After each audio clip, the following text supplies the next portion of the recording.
morning to review the current affairs in the country. This meeting took place against a backdrop of continuing protests against the government across the country, the rejection of the Finance Bill 2024, the dismissal of the entire cabinet yesterday, and the offer by President William Ruto for consultations across different sectors and political formations with a view to forming, in his own words, a broad-based inclusive government that can assist in transforming Kenya.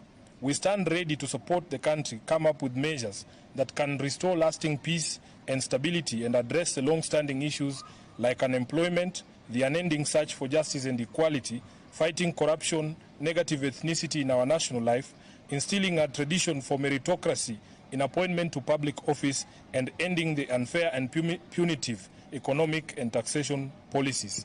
This conversation, in our view, must come ahead of other conversations on the structure of our governance going forward. As a party, ODM has never shied away from stepping up and having difficult conversations whenever the destiny of our nation is at stake. Indeed, it is said that it is in times of crisis that leadership emerges. The emerging issues and urgent need to address them is not about rescuing Kenya Kwanza regime or indeed Ruto himself. The nation is bigger than and distinct from any one of us.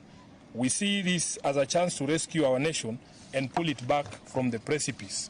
We therefore welcome these developments in the hope that they will mark the beginning of honest and earnest efforts to address the myriad issues expressed by disappointed and angry young people and a huge segment of the Kenyan population.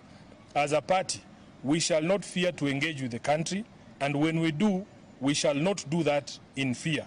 We believe in fighting injustice and dictatorship in all their manifestations because we believe every single member of the country has a right to hold opinions, to express those opinions, and to be heard.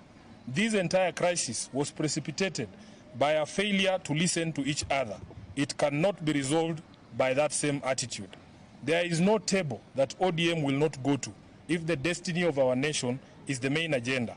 ODM will also not object to the presence of any other person or group of people on that table, no matter how outrageously different their view of the world is from ours. In order for us to have this important national conversation, we call on government to take certain immediate steps that we believe will create the necessary environment for those talks. Number one, the decision to fire his cabinet was a good start in our view, but the feeling across the country is that there still exists an atmosphere of fear that makes it impossible for people to speak freely.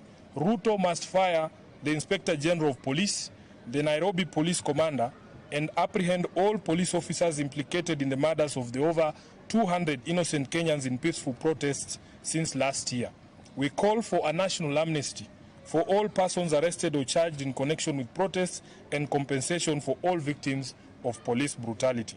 Time is of the essence, fellow countrymen. That is the end of the statements, and because it's a Friday,